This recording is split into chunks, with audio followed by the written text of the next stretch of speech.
सत श्री अकाल दोस्तों, मैं अपनी ये पहली वीडियो है जी जो तुहाडे नाल शेयर करन जा रही हैगी हाँ। ये स्पैशली बीएड स्टूडेंट के वास्ते है। होर स्टूडेंट्स भी इनू वेख सकते हैगे ने, बट जो बीएड दे विच एक सबजैक्ट है असैसमेंट फॉर लर्निंग, उसनों ध्यान विच रखते हुए मैं अपनी वीडियोज़ ने जिहड़ियां वो बनाउणियां स्टार्ट कर रही हैगी हाँ, जिहदे विच आपां 1 बाय 1 सारे टॉपिक ने जिहड़े वो कवर करांगे।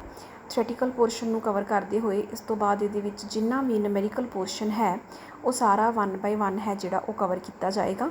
सो अगर तुसी इस टॉपिक नूं प्रॉपरली देखना चाहुंदे हो, प्रॉपर इस सिलेबस नूं कवर करना चाहुंदे हो, तो प्लीज़ मेरे चैनल दे नाल जुड़े रहो। चैनल नूं सबसक्राइब करो, लाइक ते शेयर जरूर करियो। मैनूं उम्मीद है कि ये वीडियो ने जिहड़ियां वो तुहानूं जरूर पसंद आउणगियां। सो अज दा मेरा जिहड़ा टॉपिक है that is assessment and evaluation. So इस टॉपिक नूं स्टार्ट करते हैं। ਇਹਦੇ अंदर आपां असैसमेंट और इवैल्यूएशन का मीनिंग डिस्कस करांगे।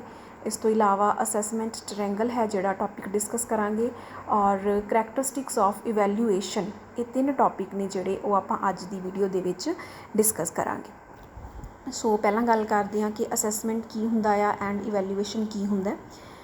असैसमेंट जिन्हों असीं पंजाबी दे विच आकलन और इवैल्यूएशन जिन्हों पंजाबी दे विच मुलांकन कहा जाता है।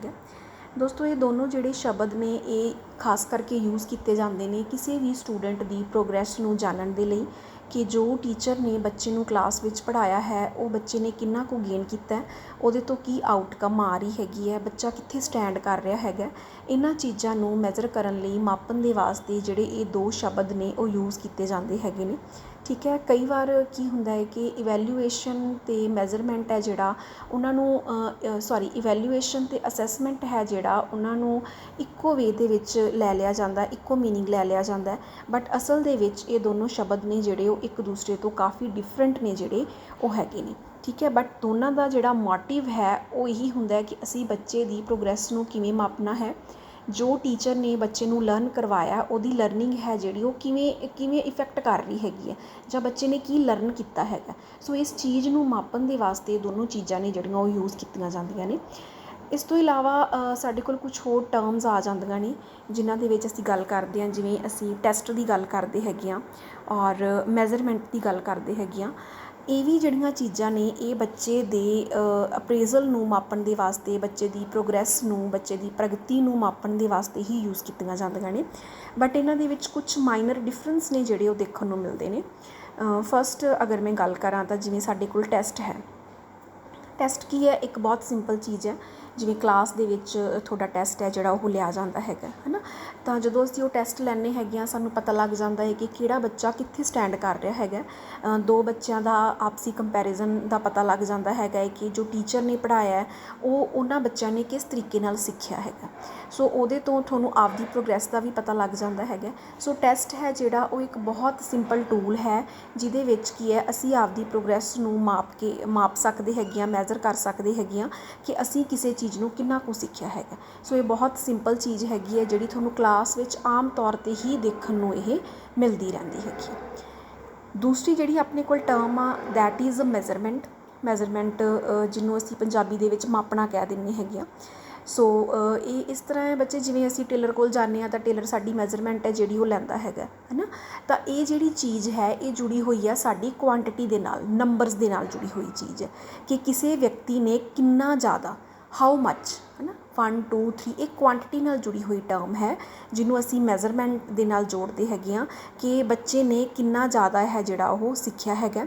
जिवें किसी चीज़ की लंबाई किन्नी है, चौड़ाई किन्नी है, इस जिहड़ा वर्ड है मैजरमेंट इनू असीं अपनी डेली जिंदगी दे विच, रोज़ाना जीवन दे विच असीं इनू सीखते हैगे आ और ये बच्चे की क्वांटिटी नूं मैजर करता हैगा कि किसी बच्चे के टैसट चों किन्ने नंबर आए हैगे आ, किसी बच्चे दे मार्क्स किन्ने आए है, MST विचों किन्ने नंबर आए हैगे आ। सो ये नंबरस दे नाल जुड़ी हुई चीज़ हैगी है।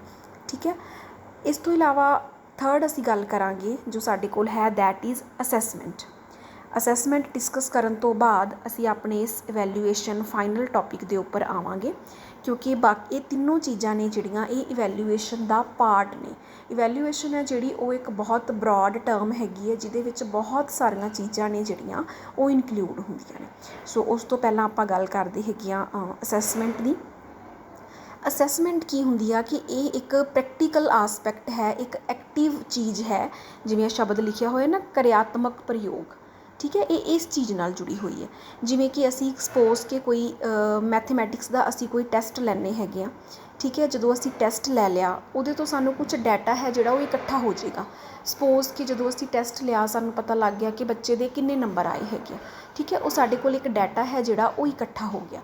बट ये जिहड़ा कल्ला डाटा है इहदे बेस ते असी रिजल्ट हा जिहड़े वो डिफाइन नहीं कर सकते कि बच्चा कित्थों कुँ तक पहुँचा हैगा, क्योंकि बच्चे की प्रोग्रैस नूं मापन दे वास्ते, बच्चे की प्रोग्रैस नूं दिखाउण दे लई सिर्फ उहदे नंबरां दा होना जरूरी नहीं है, सिर्फ उहदे टैसट दा रिकॉर्ड होना जरूरी नहीं है, सिर्फ उहदी अचीवमेंट टैसट दा रिकॉर्ड होना जरूरी नहीं है। इवैल्यूएशन एक बहुत वड्डा कंसैप्ट है जिहदे विच साडे कोल बच्चे दे क्वांटिटेटिव मतलब मात्रमिक नंबरां तो इलावा असी उहदियां क्वालिटीज़ नूं भी शामिल करदे हैगे। सो असैसमेंट है जिहड़ी वो सिर्फ एक वे हैगा जिहदे विच असी कुछ डाटा है जिहड़ा वो इकट्ठा करदे हैगे। इस तो बाद असी जिहड़ी गल करांगे दैट इज़ इवैल्यूएशन। इवैल्यूएशन दे विच असी की करदे हां, जो असी असैस कीता है, जो असी डाटा इकट्ठा कीता है उहनूं असी की करदे हां, असी उहदा एनालिसिस करदे हां। एनालिसिस मतलब असी उहदा कंपैरिजन करदे हां, असी उहनूं देखदे हां कि बच्चे ने किन्ना कुछ सिੱਖਿਆ, बच्चे दी की आउटकम आ रही हैगी। और इवैल्यूएशन है जिहड़ा वो सिर्फ नंबरां दे नाल जुड़िया होया कंसैप्ट नहीं है। इवैल्यूएशन एक बहुत कॉम्प्रीहेंसिव, एक बहुत ब्रॉड टर्म है जिहदे विच बच्चे दी सिर्फ क्वांटिटेटिव आसपैक्ट ही नहीं बल्कि उहदी क्वालिटी भी इनकलूड की जाती है। क्वालिटी तो मेरा मतलब कि बच्चा है जिहड़ा वो क्लासरूम तो बाहर की परफॉर्म कर रहा हैगा, बच्चा को करिकुलर एक्टिविटीज़ विच किवें पार्टिसिपेट कर रहा है, बच्चे की फिजिकल आसपैक्ट किस तरह का मतलब कि वो प्लेग्राउंड विच किस तरह का परफॉर्म कर रहा हैगा। इस तो इलावा बच्चा किन्ना को पंक्चुअल है, बच्चा किन्ना को डिसिपलिन है, कि बच्चा टाइम पे क्लास विच आ रहा हैगा, बच्चे की अटेंडेंस कंप्लीट है, बच्चा को करिकुलर एक्टिविटीज़ विच किन्ना को पार्टिसिपेट कर रहा हैगा। ये सारियां चीज़ां नूं इकट्ठियां करन तो बाद ही असी किसी बच्चे नूं इवैल्यूएट कर सकते हैगे। बहुत पहला इदां हुंदा सी कि सिर्फ असी नंबरां दी बेस ते किसी बच्चे नूं जज करते सी, बट अजकल जो इवैल्यूएशन है वो बहुत वड्डी टर्म बन चुकी है जिहदे विच सिर्फ क्वांटिटेटिव ही नहीं बल्कि बच्चे की क्वालिटी भी इनकलूड की जाती हैगी, ठीक है। सो इवैल्यूएशन है जिहड़ा ਉਹਦੇ ਵਿੱਚ काफ़ी सारिया चीज़ां ने ਜਿਹੜੀਆਂ ਉਹ शामिल ने। सो ਪਹਿਲਾਂ ਸਾਡੇ ਕੋਲ ਕੀ ਆਉਂਦਾ ਹੈਗਾ ਮੈਜ਼ਰਮੈਂਟ, ਉਸ ਤੋਂ ਬਾਅਦ ਕੀ ਹੈਗਾ ਅਸੈਸਮੈਂਟ, ਔਰ ਇਹ ਦੋਨੋਂ ਚੀਜ਼ਾਂ ਕਿਹਦੇ ਵਿੱਚ ਸ਼ਾਮਲ ਹੋ ਜਾਂਦੀਆਂ ਨੇ ਇਵੈਲੂਏਸ਼ਨ ਦੇ ਵਿੱਚ ਸ਼ਾਮਲ ਹੋ ਜਾਂਦੀਆਂ ਨੇ। सो इस तरह की यदि एक डायग्राम है जिहड़ी वो बनती हैगी है कि मैजरमेंट ते असैसमेंट ने जिहड़े वो दोनों किहदा पार्ट ने इवैल्यूएशन का पार्ट हैगे ने। सो ये बिल्कुल गलत होएगा अगर असी इवैल्यूएशन की जगह ते असैसमेंट वर्ड यूज़ करते हैं जां असैसमेंट की जगह ते इवैल्यूएशन वर्ड यूज़ करते हैं। एक्चुअल दे विच इवैल्यूएशन एक वड्डा कंसैप्ट हैगा एंड असैसमेंट है जिहड़ी ओहदा सिर्फ एक पार्ट मन्निया जाता है, ठीक है। सो ये 4 टॉपिक ने जिहड़े इहदे अंदर कवर हुंदे ने। इस तो इलावा ये आ जाती हैगी आ असैसमेंट ट्रायंगल, जिहदे बारे आपां पहलां भी गल कीती सी कि आपां इस चीज़ नूं डिस्कस करांगे। असैसमेंट ट्रायंगल जिवें कि तुहानूं इस पिक्चर तो ही नज़र आ रहा हैगा कि ये एक ट्रायंगल के रूप में बनी हुई है, ठीक है। तुसीं चाहो तो तुसीं इहनूं इस शेप विच भी बना सकते हैगे हो। इहदे बिल्कुल टॉप के उपर की हुंदा हैगा पछाण करना, जिन्हों असीं इंग्लिश दे विच कॉन्गिनेशन कहने आ। कॉन्गिनेशन मतलब कि पहचानना किसी चीज़ को। कॉन्गिनेशन जिहड़ा वर्ड है ये साडे दिमाग दे नाल जुड़ी हुई चीज़ है। असी 3 आसपैक्ट पढ़ते हुंदे आ, ब्लूम की टैक्सोनॉमी पढ़ते हैं असी कि उहदे विच असी गल करते हैगे आ कॉन्गिनेशन की, साडे इंटैक्चुअल आसपैक्ट की, है ना, साडी साइकोमोटर स्किल्स की, अफैक्टिव डोमेन की गल करते हैं। सो जदों असी कॉन्गिनेशन की गल करते हैं तो मतलब किसी चीज़ को पहचानना, तो ये विच जिन्नियां भी क्रियावां होणगियां वो सारियां दियां सारियां साडे दिमाग नाल जुड़ियां होणगियां, जिहदे विच असी साडी प्रॉब्लम सॉल्विंग एबिलिटी होएगी, साडी मैमरी होएगी, किसी चीज़ को रिकोगनाइज़ करना मतलब किसी चीज़ को पहचानना है जिहड़ा वो शामिल होएगा। सो ये सारियां चीज़ां ने जिहड़ियां वो लर्निंग वाल इशारा करदियां हैगियां ने। और ये टोटली ये जिहड़ा आसपैक्ट है कॉन्गिनेशन है जिहड़ा जो बिल्कुल टॉप दे उपर है, ये डील करदा हैगा साडे माइंड दे नाल, साडी मैमरी दे नाल, साडी इमेजिनेशन दे नाल, साडी प्रॉब्लम सॉल्विंग एबिलिटी दे नाल। सो कॉन्गिनेशन है जिहड़ा ये बहुत जरूरी हैगा और ये बच्चे की लाइफ का एक बहुत इंपॉर्टेंट आसपैक्ट है, क्योंकि इस तो बिना असी लर्निंग है जिहड़ी उहदे बारे सोच भी नहीं सकते है। सैकेंड है साडे कोल आसपैक्ट दैट इज़ ऑबजरवेशन, जिन्हों असी पंजाबी दे विच निरीखण करना कह दिंदे आ और इंग्लिश दे विच असी इहनूं ऑबजरवेशन कहने हैगे। ऑबजरवेशन का मतलब कि ऑबजर्व मतलब किसी चीज़ नूं देखना, जिवें टीचर क्लास विच पढ़ा रहा हुंदा तो बच्चे टीचर नूं ऑबजर्व कर रहे हुंदे हैगे आ कि टीचर किवें पढ़ा रहा हैगा। तो मतलब कि जो भी असी एक्टिविटीज़ करते हैगे आ असी उन्हां नूं देख के जदों सीखण दी कोशिश करते हैं तो उन्हां नूं असी किस नाल जोड़ते हैं, उन्हां नूं असी ऑबजरवेशन नाल जोड़ते हैगे। सो सीखना है जिहड़ा वो कॉन्गीनेशन नाल भी जुड़िया होया है, साडे दिमाग नाल भी जुड़िया होया है और वो ऑबजरवेशन नाल भी जुड़िया होया कि असी बहुत सारिया चीज़ां ने जिहड़ियां उन्हां नूं ऑबजर्व करके सीखते हैगे। जिवें छोटे बच्चे हुंदे ने जदों तो वो भी चीज़ां नूं ऑबजर्व करके सीखते हैं। जिस तरह उन्हां दे सामने उन्हां दे पेरेंट्स बिहेव करते हैं, बच्चे भी उस तरीके का ही बिहेव है जिहड़ा वो करते हैगे।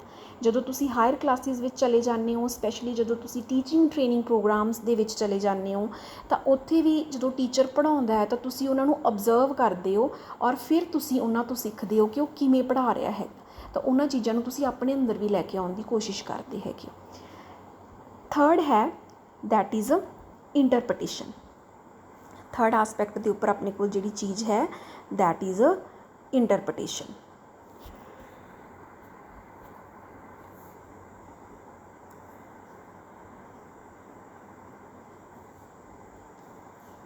ये है अपने कोल थर्ड ते इंटरप्रटेशन।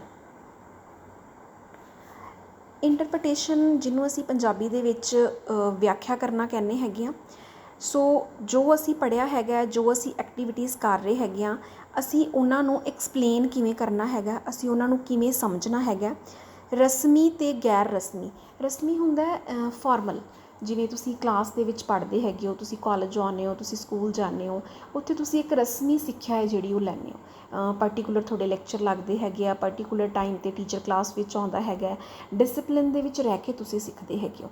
जदों असी गैर रस्मी सिक्ख्या की गल करते हैं मतलब तो वो की है कि जदों असी बिना किसी निज़म दे विच बन्ने हुए असी चीज़ां नूं सीख लैंदे आ। जिवें असी आपदी फैमिली दे विच चीज़ां नूं सीखते हैगे, उत्थे साडे कोल कोई रूल कोई डिसिपलिन कुछ इस तरह का नहीं हुंदा, बट फिर भी असी बहुत सारे अपने संस्कार ने जिहड़े रहन सहन उठना बैठना खाना पीना ये चीज़ां ने जिहड़ियां ये असी मतलब कि फॉर्मली नहीं सीखते हैगे है ना, असी गैर रस्मी तौर पर आपदी फैमिली विचों ही इन्हां चीज़ां नूं सीख लैंदे हैगे। सो ये तीन ने बच्चे जिहड़े वो साडे कोल असैसमेंट ट्रायंगल दे पार्ट हैगे ने। सब तो पहलां असी कॉन्गीनेशन की गल करते हैं जो साडे दिमाग नाल जुड़िया होया, फिर असी चीज़ां नूं ऑबजर्व करते हैं तो फिर असी उन्हां नूं एक्सप्लेन करते हैगे आ, तर्क दे नाल लॉजिक दे नाल असी उन्हां चीज़ां नूं समझण दी कोशिश करते हैगे। नैक्सट जो अपना टॉपिक है that is characteristics of evaluation. पिछे भी आप गल कर चुके हैं कि इवैल्यूएशन एक बहुत वड्डा ते एक कॉम्प्रीहेंसिव पार्ट हैगा। इत्थे भी इन्होंने पहला पॉइंट यही दिता होया कि कॉम्प्रीहेंसिव है। कॉम्प्रीहेंसिव मतलब व्यापक वड्डा है कि इहदे विच की है मैजरमेंट ते असैसमेंट दोनों ने जिहड़े वो इहदा पार्ट ने। इवैल्यूएशन है जिहड़ा एक बहुत वड्डा जिहड़ा आसपैक्ट है वो मन्निया जाता है। सैकेंड है इवैल्यूएशन की है कॉन्टीन्यूअस है। इवैल्यूएशन है जिहड़ा वो लगातार चलता रहता है। जदों क्लास शुरू होंदी हैगी है और जदों एंड ते जाके एग्जाम होंदे ने उदों तक साडी इवैल्यूएशन है जिहड़ी वो चलती रहती हैगी है। वो किहड़े रूप दे विच हुंदी है वो आपां आउण वाले टॉपिक्स दे विच उहनूं आपां डिस्कस करांगे। उहनूं असीं फॉर्मेटिव ते समैटिव इवैल्यूएशन का नाम दिंदे हैगे आ। सो इहनूं भी आपां आउण वाले टाइम विच डिस्कस करांगे। थर्ड है गुणात्मक ते परिणात्मक, मतलब क्वालिटेटिव भी है तो क्वांटिटेटिव भी है। क्वालिटेटिव मतलब उहदे च बच्चे दीयां क्वालिटीज़ भी शामिल होंदियां ने ते क्वांटिटेटिव मतलब कि उहदे विच बच्चे दे नंबर भी शामिल होंदे हैगे ने। मैं पहलां भी गल कीती सी कि कल्ले नंबरां नूं असीं इवैल्यूएशन दा पार्ट नहीं मानदे हैगे। उहदे विच बच्चे दे अंदर जो गुण ने कि कोई बच्चा जिहड़ा वो खेडां विच बहुत वधिया हो सकदा है, कोई बच्चा पेंटिंग दे विच बहुत वधिया हो सकदा है, कोई बच्चा आर्ट क्राफ्ट च बहुत वधिया हो सकदा है, कोई डांस च बहुत वधिया हो सकदा है। तो वो भी बच्चे की परसनैलिटी का एक पार्ट है, उन्होंने भी असीं इवैल्यूएशन विच शामिल करते हैगे आ। असीं उस चीज़ नूं बिल्कुल इग्नोर नहीं कर सकते हैगे क्योंकि हर एक बच्चे की एक अलग क्वालिटी हुंदी हैगी। ਸੋ ਜਦੋਂ ਅਸੀਂ ਇਵੈਲੂਏਸ਼ਨ ਕਰਦੇ ਹਾਂ, ਅਸੀਂ ਕਿਸੇ ਬੱਚੇ ਨੂੰ ਜੱਜ ਕਰਦੇ ਹਾਂ, ਤਾਂ ਅਸੀਂ ਉਹਦੀ ਕੁਆਂਟਿਟੀ ਦੇ ਨਾਲ ਨਾਲ, ਉਹਦੇ ਨੰਬਰਾਂ ਦੇ ਨਾਲ ਨਾਲ ਅਸੀਂ ਉਹਦੀ ਕੁਆਲਿਟੀ ਨੂੰ ਵੀ ਦੇਖਦੇ ਹੈਗੇ। ਫੋਰਥ ਹੈ ਬਿਹੇਵੀਅਰ ਓਰੀਐਂਟਡ। ਬਿਹੇਵੀਅਰ ਓਰੀਐਂਟਡ ਮਤਲਬ ਕਿ ਇਹਦੇ ਵਿੱਚ ਬੱਚੇ ਦੇ ਹਰ ਇੱਕ ਵਿਵਹਾਰ ਹੈ ਜਿਹੜਾ ਉਹਨੂੰ ਵੀ ਸ਼ਾਮਲ ਕੀਤਾ ਜਾਂਦਾ ਹੈਗਾ ਕਿ ਬੱਚਾ ਕਿਸ ਤਰੀਕੇ ਨਾਲ ਬੱਚੇ ਨੇ ਸਿੱਖਿਆ ਹੈਗਾ, ਬੱਚੇ ਦੇ ਬਿਹੇਵੀਅਰ ਦੇ ਵਿੱਚ ਸਿੱਖਣ ਤੋਂ ਬਾਅਦ ਕਿਸ ਤਰ੍ਹਾਂ ਦਾ ਚੇਂਜ ਆਇਆ ਹੈਗਾ। ਸੋ ਇਸ ਚੀਜ਼ ਨੂੰ ਵੀ ਅਸੀਂ ਇਹਦੇ ਵਿੱਚ ਸ਼ਾਮਲ ਕਰਦੇ ਹੈਗੇ ਆ, ਕਿਉਂਕਿ ਸਿੱਖਣ ਦਾ ਮਤਲਬ ਹੀ ਇਹ ਹੈ, ਲਰਨਿੰਗ ਦਾ ਮਤਲਬ ਹੀ ਇਹ ਹੈ ਕਿ ਅਸੀਂ ਆਪਦੇ ਆਪ ਵਿੱਚ ਕੁਛ ਚੇਂਜ ਲੈ ਕੇ ਆ ਰਹੇ ਹੈਗੇ ਆ। ਅਗਰ ਅਸੀਂ ਕੁਛ ਚੇਂਜ ਲੈ ਕੇ ਨਹੀਂ ਆ ਰਹੇ, that means there is no learning. Fifth ਉਹੀ ਪੁਆਇੰਟ ਆ ਗਿਆ, ਲਰਨਿੰਗ ਓਰੀਐਂਟਡ ਹੈ ਕਿ ਇਸ ਵੇ ਦੇ ਨਾਲ ਅਸੀਂ ਵੈਲਿਊਏਸ਼ਨ ਕਰਦੇ ਹਾਂ ਕਿ ਬੱਚਾ ਕੁਛ ਸਿੱਖ ਰਿਹਾ ਹੈਗਾ, ਬੱਚਾ ਕੁਛ ਨਵਾਂ ਹੈ ਜਿਹੜਾ ਉਹ ਆਪਣੇ ਅੰਦਰ ਪਾ ਰਿਹਾ ਹੈਗਾ। ਇਸ ਤੋਂ ਇਲਾਵਾ ਇਹਦੇ ਵਿੱਚ ਕੁਛ ਟੌਪਿਕ ਨੇ, ਜਿਵੇਂ ਨਿਊ ਕੰਸੈਪਟ ਆਫ ਇਵੈਲੂਏਸ਼ਨ। ਇਹ ਆਪਾਂ ਪਹਿਲਾਂ ਵੀ ਗੱਲ ਕਰ ਚੁੱਕੇ ਹਾਂ ਕਿ ਇਵੈਲੂਏਸ਼ਨ ਹੈ ਜਿਹੜੀ ਉਹ ਸਿਰਫ ਨੰਬਰਾਂ ਤੱਕ ਸੀਮਿਤ ਨਹੀਂ ਹੈਗੀ। ਪਹਿਲਾਂ ਓਲਡ ਕੰਸੈਪਟ ਇਹ ਹੁੰਦਾ ਸੀ ਕਿ ਅਸੀਂ ਬੱਚੇ ਨੂੰ ਉਹਦੇ ਨੰਬਰਾਂ ਤੋਂ ਜੱਜ ਕਰਦੇ ਸੀ, ਬਟ ਅੱਜ ਜੋ ਸਾਡੇ ਕੋਲ ਨਵਾਂ ਕੰਸੈਪਟ ਹੈ ਉਹ ਇਹਦੇ ਨਾਲ ਡੀਲ ਕਰਦਾ ਹੈਗਾ ਕਿ ਸਾਡੇ ਕੋਲ 3 ਚੀਜ਼ਾਂ ਨੇ ਜਦੋਂ ਅਸੀਂ ਇਵੈਲੂਏਸ਼ਨ ਦੀ ਗੱਲ ਕਰਦੇ ਹਾਂ, ਕਿ ਸਾਡੇ ਐਜੂਕੇਸ਼ਨਲ ਓਬਜੈਕਟਿਵ ਕੀ ਨੇ, ਅਸੀਂ ਬੱਚੇ ਨੂੰ ਕੀ ਦੇਣਾ ਚਾਹੁੰਦੇ ਹਾਂ, ਸਾਡਾ ਪੜ੍ਹਾਉਣ ਦਾ ਉਦੇਸ਼ ਕੀ ਹੈਗਾ, ਫਿਰ ਬੱਚੇ ਦੇ ਲਰਨਿੰਗ ਐਕਸਪੀਰੀਅੰਸ ਕਿਸ ਤਰ੍ਹਾਂ ਦੇ ਨੇ, ਬੱਚੇ ਨੇ ਕੀ ਸਿੱਖਿਆ ਹੈਗਾ, ਕੀ ਲਰਨ ਕੀਤਾ ਹੈਗਾ। ਅਤੇ ਥਰਡ ਹੈ ਟੂਲਸ ਐਂਡ ਡਿਵਾਈਸ, ਕਿ ਬੱਚੇ ਨੂੰ ਲਰਨ ਕਰਾਉਣ ਦੇ ਲਈ ਅਸੀਂ ਕਿਹੜੀਆਂ ਚੀਜ਼ਾਂ ਦੀ ਵਰਤੋਂ ਕਰ ਰਹੇ ਹਾਂ, ਅਸੀਂ ਕਿਹੜੇ ਮੈਥਡਸ ਯੂਜ਼ ਕਰ ਰਹੇ ਹੈਗੇ ਹਾਂ, ਅਸੀਂ ਕਿਸ ਵੇ ਨਾਲ ਪੜ੍ਹਾ ਰਹੇ ਹੈਗੇ ਹਾਂ, ਅਸੀਂ ਕਿਸ ਤਰ੍ਹਾਂ ਦੇ ਟੀਚਿੰਗ ਏਡਸ ਯੂਜ਼ ਕਰ ਰਹੇ ਹੈਗੇ ਹਾਂ। ਕਿਉਂਕਿ ਅੱਜ ਕੱਲ੍ਹ ਕਲਾਸਿਸ ਨੇ ਜਿਹੜੀਆਂ ਉਹ ਬੜੀਆਂ ਸਮਾਰਟ ਹੋ ਗਈਆਂ ਨੇ। ਪਹਿਲਾਂ ਹੁੰਦਾ ਸੀ ਕਿ ਟੀਚਰ ਆਉਂਦਾ ਆ, ਲੈਕਚਰ ਦਿੰਦਾ ਆ ਅਤੇ ਚਲਾ ਜਾਂਦਾ ਆ, ਬਟ ਅੱਜ ਕੱਲ੍ਹ ਕੀ ਹੈਗਾ ਕਿ ਸਮਾਰਟ ਕਲਾਸਰੂਮਸ ਨੇ, ਬੱਚੇ ਚੀਜ਼ਾਂ ਨੂੰ ਦੇਖ ਕੇ ਸਿੱਖਣਾ ਸਟਾਰਟ ਕਰਦੇ ਹੈਗੇ ਨੇ। ਸੋ ਇਵੈਲੂਏਸ਼ਨ ਦਾ ਜਿਹੜਾ ਨਵਾਂ ਕੰਸੈਪਟ ਹੈ ਉਹ ਟੋਟਲੀ ਡਿਫਰੈਂਟ ਹੈਗਾ, ਜਿਹਦੇ ਵਿੱਚ ਇਹ ਤਿੰਨੋਂ ਚੀਜ਼ਾਂ ਨੇ ਜਿਹੜੀਆਂ ਉਹ ਸ਼ਾਮਲ ਨੇ। ਔਰ ਇਹ ਜਿਹੜਾ ਨਵਾਂ ਕੰਸੈਪਟ ਹੈ ਇਵੈਲੂਏਸ਼ਨ ਦਾ, that was given by B.S. Bloom.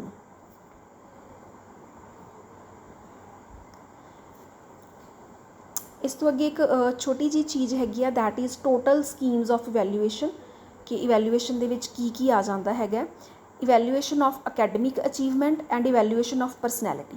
ਇਹਨਾਂ 2 ਚੀਜ਼ਾਂ ਦੀ ਆਪਾਂ ਪਹਿਲਾਂ ਵੀ ਗੱਲ ਕਰ ਚੁੱਕੇ ਹਾਂ ਕਿ ਅਕੈਡਮਿਕ ਅਚੀਵਮੈਂਟ ਮਤਲਬ ਬੱਚੇ ਦੇ ਨੰਬਰਾਂ ਦੀ ਗੱਲ ਕਰ ਰਹੇ ਹਾਂ ਅਸੀਂ, ਅਤੇ ਪਰਸਨੈਲਿਟੀ ਮਤਲਬ ਕਿ ਉਸ ਤੋਂ ਪੜ੍ਹਾਈ ਤੋਂ ਇਲਾਵਾ ਬੱਚਾ ਕਿਹੜੀਆਂ ਚੀਜ਼ਾਂ ਕਰ ਰਿਹਾ ਹੈਗਾ, ਇਸ ਚੀਜ਼ ਨੂੰ ਵੀ ਅਸੀਂ ਸ਼ਾਮਲ ਕਰਦੇ ਹਾਂ। ਸੋ ਇਹਨਾਂ ਨੂੰ ਮਾਪਣ ਦੇ ਵਾਸਤੇ ਅਗਰ ਅਸੀਂ ਬੱਚੇ ਦੀ ਵਿੱਦਿਅਕ ਪ੍ਰਾਪਤੀ ਨੂੰ, ਬੱਚੇ ਦੀ ਅਕੈਡਮਿਕ ਨੂੰ ਮਾਪਣਾ ਹੈਗਾ, ਬੱਚੇ ਦੀ ਅਕੈਡਮਿਕ ਅਚੀਵਮੈਂਟ ਦੇਖਣੀ ਹੈ, ਤਾਂ ਉਹਦੇ ਲਈ ਅਸੀਂ essay type test, objective type test, short answer type, oral test, ਇਸ ਤਰ੍ਹਾਂ ਦੀਆਂ ਚੀਜ਼ਾਂ ਨੇ ਜਿਹੜੀਆਂ ਉਹ ਯੂਜ਼ ਕਰਦੇ ਹੈਗੇ ਆ। Pupil day to day work, homework and assignments. ਔਰ ਅਗਰ ਅਸੀਂ ਬੱਚੇ ਦੀ ਪਰਸਨੈਲਿਟੀ ਨੂੰ, ਬੱਚੇ ਦੀ ਸ਼ਖਸੀਅਤ ਨੂੰ ਮਾਪਣਾ ਤਾਂ ਉਹਦੇ ਵਾਸਤੇ ਅਸੀਂ ਕੀ ਕਰਦੇ ਹੈਗੇ ਹਾਂ, ਫਿਜ਼ੀਕਲ ਡਿਵੈਲਪਮੈਂਟ ਦੀ ਇਵੈਲੂਏਸ਼ਨ ਕਰਦੇ ਹਾਂ, ਬੱਚੇ ਦੀ ਸੋਸ਼ਲ ਡਿਵੈਲਪਮੈਂਟ ਨੂੰ ਦੇਖਦੇ ਹਾਂ, ਬੱਚੇ ਦੇ ਕਰੈਕਟਰ ਔਰ ਬੱਚੇ ਦੀ ਪਰਸਨੈਲਿਟੀ ਨੂੰ ਦੇਖਦੇ ਹੈਗੇ ਹਾਂ।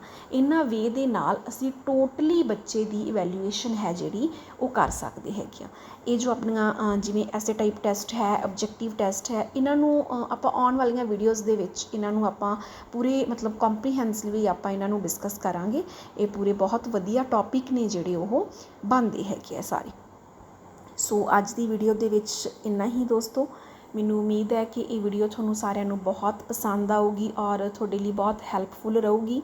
ਸੋ ਮੇਰੇ ਚੈਨਲ ਆਲ ਇਨ ਵਨ ਨੂੰ ਸਬਸਕ੍ਰਾਈਬ ਕਰਨਾ, ਲਾਈਕ ਕਰਨਾ ਅਤੇ ਸ਼ੇਅਰ ਕਰਨਾ ਬਿਲਕੁਲ ਨਾ ਭੁੱਲਣਾ, ਤਾਂ ਕਿ ਇਹਨਾਂ ਵੀਡੀਓ ਦਾ ਫਾਇਦਾ ਹੈ ਜਿਹੜਾ ਉਹ ਤੁਹਾਡੇ ਦੂਸਰੇ ਦੋਸਤ, ਭੈਣ ਭਰਾ ਨੇ ਜਿਹੜੇ ਉਹ ਵੀ ਲੈ ਸਕਣ। ਸੋ ਅੱਜ ਦੀ ਵੀਡੀਓ ਦੇ ਵਿੱਚ ਇੰਨਾ ਹੀ। ਮਿਲਦੇ ਹਾਂ ਨਵੇਂ ਟੌਪਿਕ ਦੇ ਨਾਲ ਨਵੀਂ ਵੀਡੀਓ ਦੇ ਵਿੱਚ। ਸਤਿ ਸ਼੍ਰੀ ਅਕਾਲ।